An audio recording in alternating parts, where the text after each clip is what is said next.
you're playing piano in the worship team, the most fundamental thing that you can focus on is playing the chords and playing the changes. But there's so much more to the role than just that. Of course, you have to play with rhythm. You can do melodic moments. You can do voice leading, and you can really build dynamic interest in the song. One of the most impactful things you can do from the piano at church is play arpeggios. And that's what today's video is all about. You started this video off watching me play a bit of the song, Is He Worthy?, which has some really beautiful piano parts, some arpeggiated piano parts. Now, honestly, I've been focusing on the piano parts to this song because I actually have to play it for an upcoming worship service that I'm a part of. I'd never played this song before having to prepare for this specific set list. So in this video, you're going to learn how you can go from playing no arpeggios at all and build up layers of skill and confidence towards these beautiful piano arpeggios. So let's start with the basics. What is the chord progression that we're going to be focusing on? So let's just start with the basic chord progression. This is the intro and verse of the song.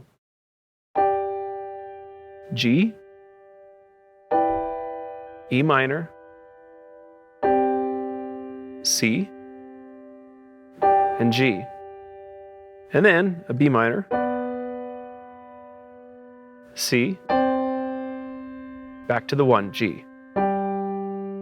So if you've never played arpeggios from the piano before, you might just stay there. But let's start to build up a little bit of motion. The arpeggios in this song really do bring this whole piano part to life. So instead of just playing these basic block chords, before we even focus on arpeggios, let's just add a little bit of rhythm. So just in my right hand, just a little bit of extra to that B minor, to the 4, the C chord, back to the 1, G. Now, we're not playing an arpeggio yet, but in order to be able to do this, you're going to need to work on separation between your left and right hands. And that is separation not just in the notes you play, but the timing, the rhythm with which you play those notes. So now let's take this one step further, and instead of just playing that rhythm in the right hand, we're going to alternate notes. This is where we're just starting to step into a little bit of arpeggiation of playing the notes in the chords at different times.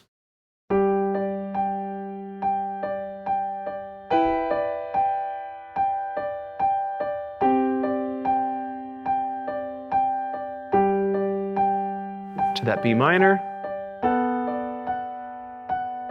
C, the 4 chord, back to the 1, G.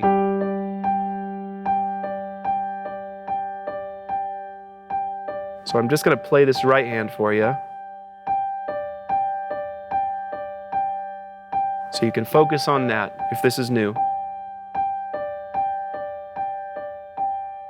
So even if that's all you're comfortable doing, it's a big improvement over just playing the downbeats and holding those chords out. Once you start to separate that right hand out a bit and break those chords out into arpeggiated notes, it's a lot less intimidating to just add a bit more melodic interest. So now I'm just going to add an additional note on top of the arpeggiated pattern. Check this out.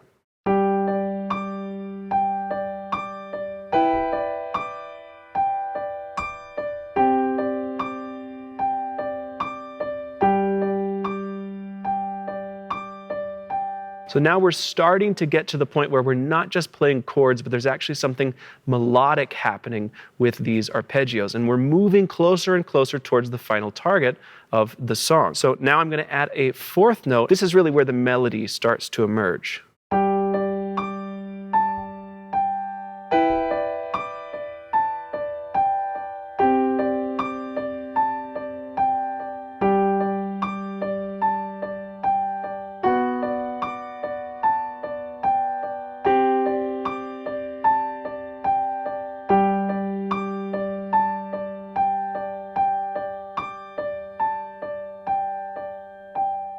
Following along so far? Let's keep building up the layers of complexity one step at a time. I'm going to start to add a little bit of arpeggiation in the left hand as well, but we're going to try and keep it simple and start with just little bits of extra complexity. So in the right hand, we're going.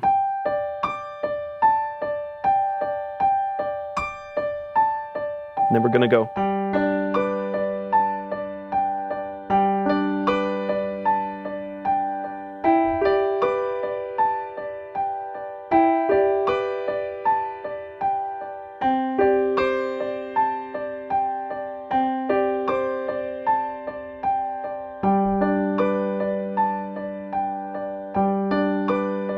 B minor, C, back to the 1.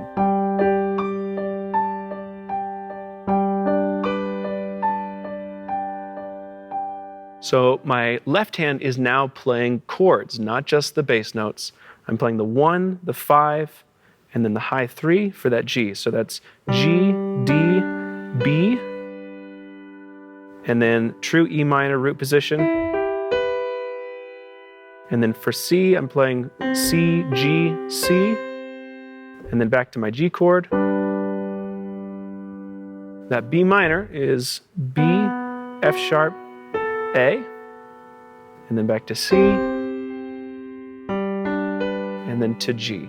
If you're trying this and it's just falling apart for you, you can't quite land that separation between right and left hand just yet, I want to encourage you that focusing on the right hand and building up that confidence is a great place to be. You can always add that left hand separation later. Even if you're just hitting the changes in the left hand, you can add really beautiful arpeggiated sounds with the right hand alone. Now, in this particular song, there's something that starts to emerge as you build up the layers of complexity. The left hand arpeggio is actually adding some harmony, some counterpoint to the right hand melody. Taking the arpeggios to this level is a bit more drastic of a jump, but I'm going to play it slowly so you can hear what's happening.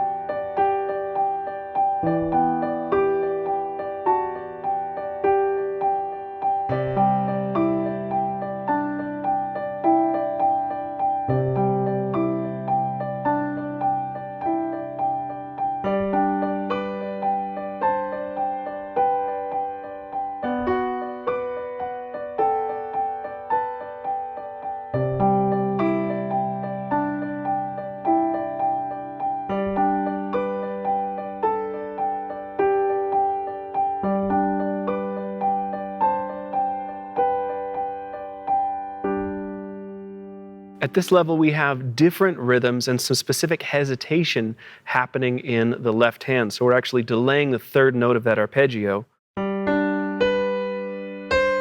in order to function as harmony for the right hand melody.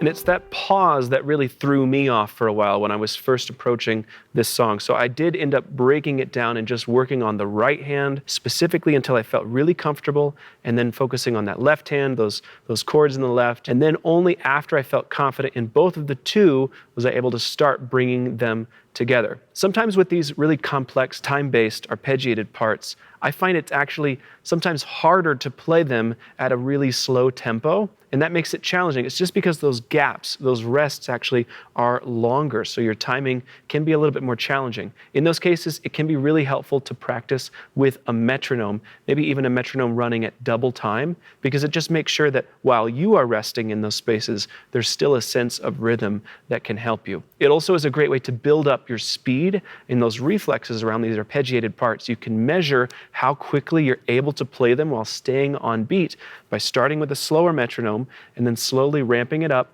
until you're able to play it at the song's original tempo. So I talked about how that left hand is now doing a bit more of a complex arpeggiated part with a little bit of delay from that harmony note. I'm also doing a bit more of a back and forth in the right hand for the full version of this arpeggiated part. So I want to play that for you one time in isolation, and then I'll bring it all back together to the full part.